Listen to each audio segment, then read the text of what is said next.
Hello friends, matric final परीक्षा 2023 से जुड़े हुए कुछ महत्वपूर्ण गेस क्वेश्चन हम लेकर आए हैं। जो आपके जो 14 फरवरी को जो एग्ज़ाम होने वाला है वो बहुत ही महत्वपूर्ण है। ये क्वेश्चन कहता है 2 अंकों वाली, 1 नंबर हमारा क्वेश्चन है, 2 अंकों वाली कितनी संख्याएं 3 से विभाज्य है। यह हमारा पहला क्वेश्चन है। 2 अंकों वाली कितनी संख्याएं 3 से विभाज्य है। तो इसके लिए हम देखते हैं कि 2 अंकों वाली सबसे छोटी संख्या क्या है। हल। तो 2 अंकों वाली सबसे छोटी संख्या हमारा 10 होता है, लेकिन और सबसे बड़ा संख्या 99 होता है। ये 2 अंकों की संख्या है। 2 अंकों की सबसे छोटी संख्या 10 और सबसे बड़ा संख्या 99। लेकिन इस क्वेश्चन में कंडीशन है कि कितनी संख्याएं 3 से विभाज्य है। तो यहां हम 10 तो लिखे हैं, लेकिन क्या 10 3 से विभाज्य है? नहीं है। तो हम 10 को छोड़ देते हैं। 12 एक ऐसा संख्या है जो 2 अंक का भी है और 2 अंकों की सबसे छोटी संख्या है और वह 3 से विभाज्य है। मतलब 12 3 से पूरा कट जाता है।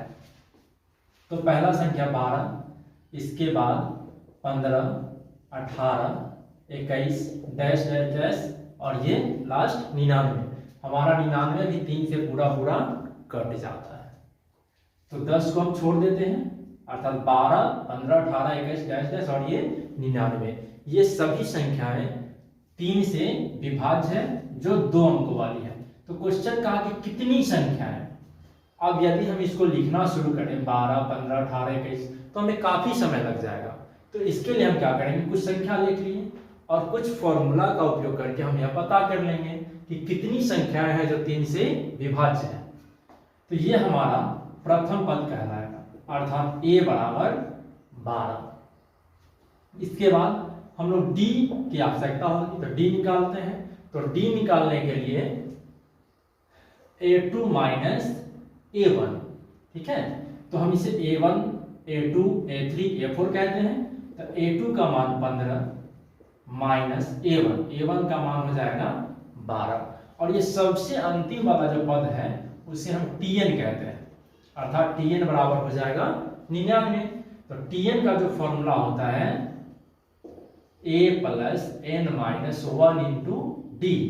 तो tn का जो मान है वो 99 है, तो यहाँ हम 99 लिखेंगे, बराबर a का मान है 12 तो 12 लिखेंगे, प्लस n हमको नहीं मालूम है तो n माइनस 1 और d का जो मान है 15 में से 12 घटाएंगे तो हो जाएगा 3।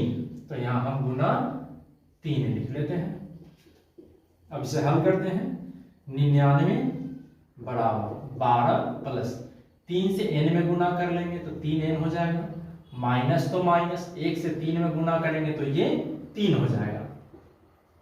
अब 99 बराबर 12 से 3 घटा लेंगे तो 9 प्लस 3n हो जाएगा। अब 99 इधर प्लस में है, जैसे LHS में लेके आएंगे तो हो जाएगा माइनस 3n, अर्थात 99 से 9 घटा लेंगे तो हो जाएगा 90 बराबर 3n। इसीलिए n बराबर 90/3 अर्थात 30। अर्थात 2 अंकों वाली 30 ऐसी संख्याएं हैं जो 3 से विभाज्य है। ये हमारा आंसर हो गया। अब हम देखेंगे question number 2। 10, 7, 4 dash dash minus 62 का अंतिम से 11वां पद ज्ञात करें, अर्थात इधर से। तो अंतिम से कहा तो a बराबर हो जाएगा माइनस 62, n 11वां पद कह रहा है, मतलब n का मान हो जाएगा 11, d का मान a2 माइनस a1, अर्थात a1 a2 तो a2 का मान 7 माइनस a2 हम लोग चूंकि अंतिम से कह रहा है तो इधर से चलेंगे, ठीक है। तो अब ये हो जाएगा a1 तो ये हो जाएगा a2, अर्थात 10 माइनस 7 तो हो जाएगा ये 3। तो कहता है अंतिम से 11वां पद ज्ञात करें, अर्थात Tn बराबर a plus n minus 1 into D. तो a का मान हो जाएगा -62 प्लस n का मान 11, तो 11 माइनस 1 और d का मान हो जाएगा 3, तो -62 प्लस 11 से 1 घटाएंगे तो 10 गुना 3 -62 प्लस 10 तिहाई 30 अर्थात -32। ये हमारा आंसर हो गया। अब हम देखेंगे क्वेश्चन नंबर 3। कहता है गुणनखंड विधि से द्विघात समीकरण x² माइनस 3x माइनस 10 का मूल्य ज्ञात करें। अर्थात गुणनखंड विधि से हमें x का मान ज्ञात करना है, जिसे हम कहते हैं मूल्य ज्ञात करना है। तो गुणनखंड विधि से मूल्य ज्ञात करने के लिए हम सबसे पहले क्या करते हैं, देखेंगे यहाँ x² का गुणांक अभी कुछ नहीं है, मतलब 1 है, 1 छिपा हुआ है।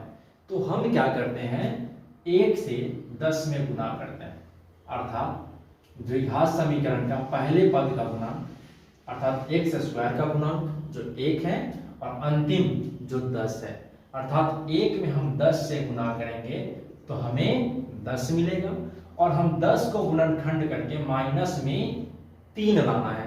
अर्थात 10 को कैसे गुणनखंड करें कि हमें माइनस में 3 आ जाए। तो 10 को हम लिख सकते हैं 2 पंचे 10, 10 का गुणनखंड यही होगा 2 पंचे 10। हम क्या करते हैं, यदि 2 में से 5 को घटाएंगे तो माइनस में 3 मिलेगा और यदि 5 में से 2 घटा देंगे तो हमें प्लस में 3 मिलेगा, जबकि हमें यहाँ माइनस में 3 लाना है। तो हम 2 में से जब 5 घटाए हैं तो हमें यहाँ माइनस में 3 प्राप्त हुआ है। अर्थात हम इसको लिख सकते हैं x², यहाँ 2 प्लस में है तो प्लस में 2x, माइनस में 5 तो माइनस में 5x और ये माइनस में 10। अब इन दोनों पदों को एक साथ और इन दोनों पदों को एक साथ लिखेंगे। हम देख रहे हैं इसमें भी x है, इसमें भी x है, x कॉमन करेंगे तो मिलेगा x प्लस 2 माइनस 2 माइनस यहाँ 5 है, 10 को लिख सकते हैं 2 पंचे 10, इसमें भी 5 है, इसमें भी 5 है, 5 कॉमन कर लेंगे तो x, जब माइनस से माइनस कॉमन किए हैं तो मिलेगा प्लस 2, अर्थात x प्लस 2 और ये x प्लस 2 हम लिख लेंगे x प्लस 2 और ये x माइनस 5, ये वाला x और ये माइनस 5, x माइनस 5 हो गया। अब x प्लस 2 बराबर 0, तो x बराबर माइनस 2, एक आंसर हमारा ये हो गया। और दूसरा x माइनस 5 बराबर 0, तो x बराबर 5, ये हमारा आंसर हो गया। अब हम देखेंगे क्वेश्चन नंबर 4। कहता है एक द्विघात बहुपद ज्ञात कीजिए जिसके शून्यांकों का योग तथा गुणनफल 1/4 और 1 है। अर्थात अल्फा प्लस बीटा शून्यांकों का योग 1/4 है और शून्यांकों का गुणनफल अर्थात अल्फा इंटू बीटा बराबर 1 है। तो हमारा द्विघात बहुपद होता है x² minus alpha plus beta into x plus alpha into beta. x² minus alpha plus beta का जो मान है 1/4 है, तो 1/4x जोड़ अल्फा इंटू बीटा का मान 1 है। हम यहाँ बटा में 1 मान लेते हैं, यहाँ भी बटा में 1 मान लेते हैं। 1 4 का जो एलसीएम करेंगे हो जाएगा वो 4, अर्थात 4x² माइनस x प्लस 1, हर में 4 आ गया, लिखेंगे 4 से गुना करने पर, 4 से गुना करने पर तो मिलेगा 4x² माइनस x प्लस 1, ये हमारा आंसर हो गया। अब हम देखेंगे क्वेश्चन नंबर 5। क्वेश्चन कहता है 6, 72, 120 का अभाज्य गुणनखंड विधि द्वारा एचसीएफ तथा एलसीएम ज्ञात करें। तो 6, 72 और 120, 6 का गुणनखंड 2 गुना 3 हो जाएगा। हम 72 का गुणनखंड कर लेते हैं, 2 से भाग देंगे तो 36 हो जाएगा, 18 हो जाएगा, 9 हो जाएगा और ये 3 तिहाई 9 हो जाएगा। अर्थात 2 गुना 2 गुना 2 गुना 3 गुना 3 हो जाएगा। इसी प्रकार 120 का गुणनखंड कर लेते हैं, 2 से भाग देंगे तो 60 हो जाएगा, 30 हो जाएगा, 15 और ये 3 बचे 15। हम इसे यहाँ लिख लेते हैं 2 गुना 2 गुना 2 गुना 3 गुना 5। तो सबसे पहले हम एचसीएफ लिखेंगे। तो एचसीएफ वही संख्या होता है जो सभी में हो, जैसे 2 एक ऐसा संख्या है जो तीनों में है, और 3 भी एक ऐसा संख्या है जो सभी में है, अर्थात 2 गुना 3, ये हमारा 2 तिहाई 6 एचसीएफ हो गया।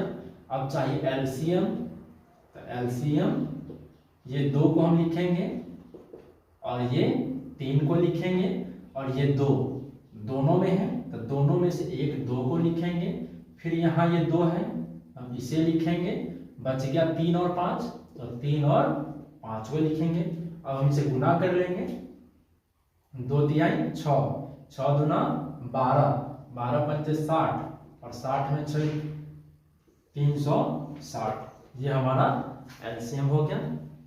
अब हम देखेंगे क्वेश्चन नंबर 6।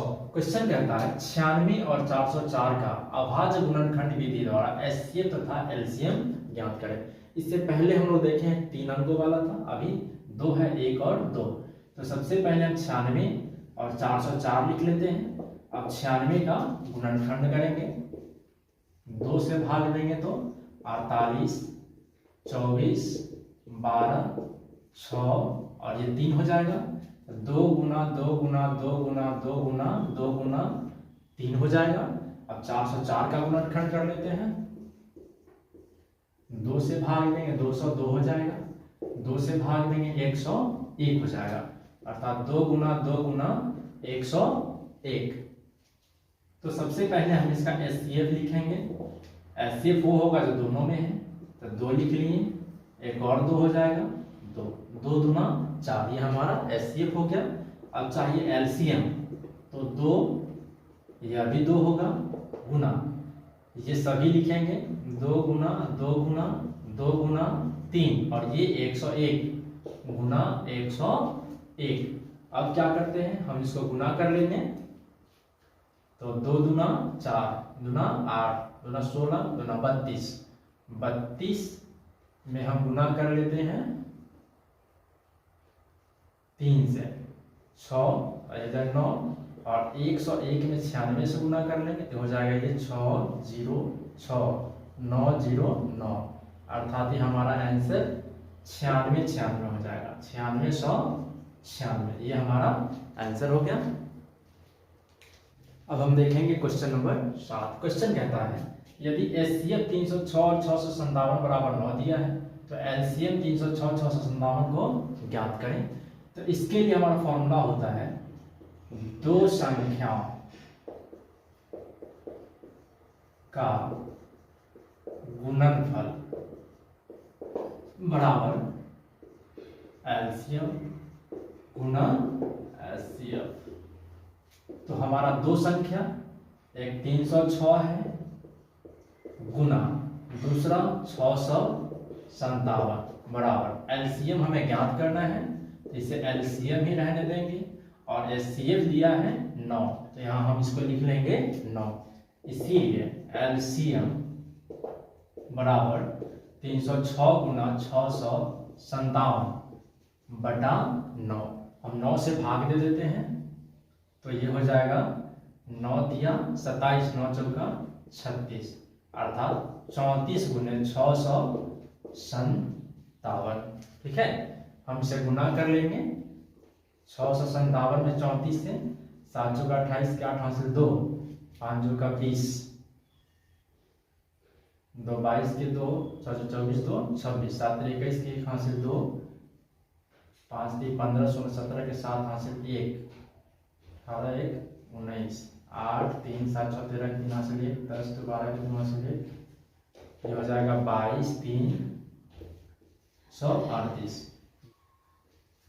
अब हम देखेंगे क्वेश्चन नंबर 8। क्वेश्चन कहता है यदि sin 3a बराबर cos a माइनस 26 डिग्री हो तो जहां 3a न्यून कोण हो तो a का मान ज्ञात करें। sin 3a बराबर कॉस a माइनस 26 डिग्री। हम देख रहे हैं यहाँ साइन है और यहाँ कॉस है, तो हम क्या करते हैं, इस साइन को कॉस में बदल देते हैं, क्योंकि हम जानते हैं साइन 90 डिग्री माइनस थीटा बराबर कॉस थीटा होता है। अर्थात हम इसे लिख सकते हैं कॉस 90 माइनस 3, क्योंकि कॉस 90 माइनस थीटा बराबर साइन थीटा, अर्थात कॉस 90 माइनस थीटा बराबर साइन थीटा। और यहाँ भी कॉस a माइनस 26 है, तो इसे हम 26 रहने देंगे। अब हम देख रहे हैं इधर भी कॉस है, इधर भी कॉस है, तो मिलेगा 90 माइनस 3a बराबर a माइनस 26 डिग्री।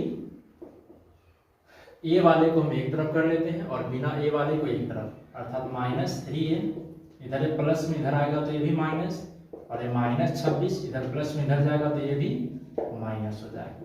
तो माइनस 3a और minus a, minus 4a minus 26 minus 90 minus 116, minus minus cut गया, a बराबर 116 बटा 4 से हम भाग देंगे 29 डिग्री। ये हमारा आंसर हो गया। अब हम देखेंगे क्वेश्चन नंबर 10। क्वेश्चन कहता है यदि tan a प्लस b बराबर √3, tan a प्लस b बराबर √3 और tan a माइनस b बराबर 1/√3, तो कोण a तथा b ज्ञात करें। हम इसे लिख सकते हैं tan a प्लस b बराबर √3 है, तो tan के रूप में tan 60 डिग्री का मान √3 होता है।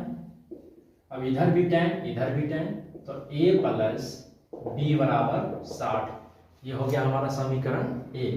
इसी प्रकार इसे भी लिखेंगे tan a माइनस b, यहाँ 1/√3 है, तो ये tan 30 डिग्री का मान 1/√3 होता है। a माइनस b बराबर 30, ये हो गया हमारा समीकरण 2। अब समीकरण 1 जोड़ 2 से a प्लस b बराबर 60 और ये a माइनस b बराबर 30। अब प्लस b और माइनस b कट जाएगा, a 2a और ये 60 30 90, अर्थात a बराबर 90/2, काटेंगे तो 45 डिग्री। अब a का मान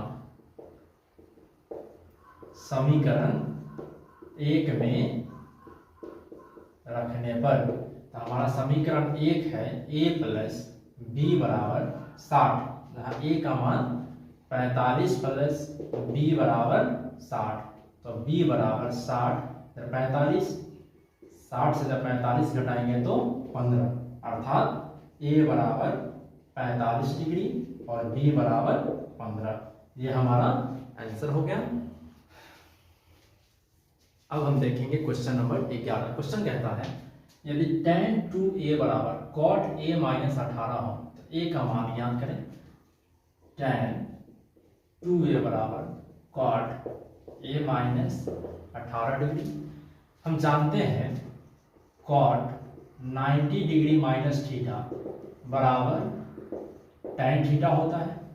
हम इसी फॉर्मूला का उपयोग करेंगे, तो tan को हम लिख सकते हैं cot 90 minus 2a, cot 90 minus theta बराबर tan थीटा बराबर cot a माइनस 18 डिग्री।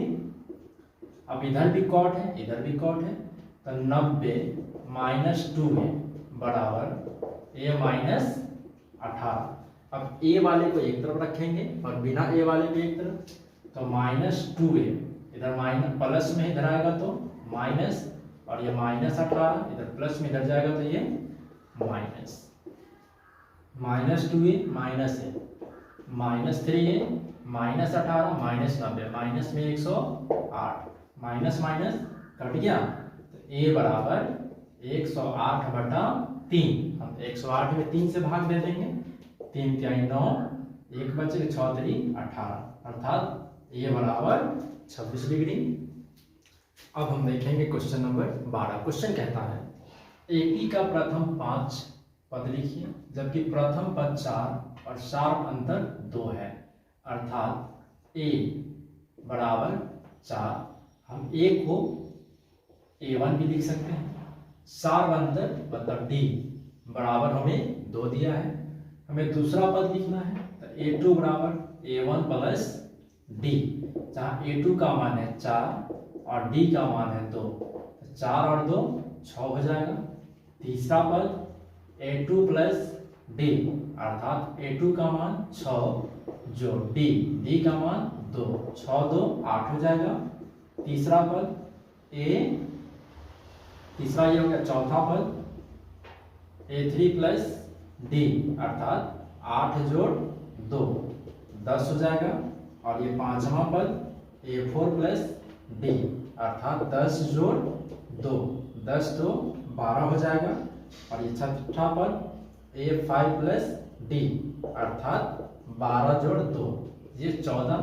हमें पांचवी पद कहा गया है, तो पहला पद हमें 4 दिया गया है, 6 मिला दूसरा, तीसरा 8, चौथा 10 12 और ये 14, ये हमारा आंसर हो गया। अब हम देखेंगे क्वेश्चन नंबर 13।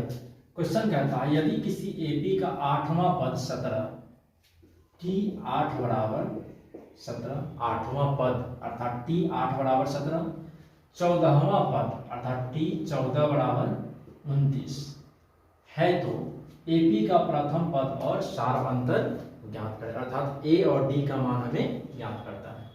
हम जानते हैं Pn बराबर होता है a plus n minus 1 into D बराबर 17, अर्थात a प्लस n का मान 8 है, 8 माइनस 1 ये हो जाएगा d बराबर 17। a प्लस 8 से 1 गया 7d बराबर 17, ये हो गया समीकरण 1। इसी प्रकार a प्लस n का मान 14 है, n माइनस 1 इंटू डी बराबर 29 हो जाएगा। a प्लस 14 से 1 गया 13d बराबर 29, ये हो गया हमारा समीकरण 2। समीकरण 1 माइनस 2 से हम समीकरण 1 में से 2 को घटा रहे हैं, तो a प्लस 7d बराबर 17, a प्लस 13d बराबर 29। प्लस तो माइनस, यहाँ भी प्लस तो माइनस हो जाएगा, ये प्लस माइनस कट गया, प्लस में 7 माइनस में 13, माइनस में 6d हो जाएगा। और ये 9 से 7 गया 2 1, माइनस माइनस कट गया, d बराबर 12/6 काटेंगे तो d का मान 2 हो जाएगा। अब d का मान समीकरण 1 में रखने पर हम d का मान समीकरण 1 या 2 किसी में रख सकते हैं, a प्लस 7d बराबर 17, a प्लस 7 गुना d का मान 2 है,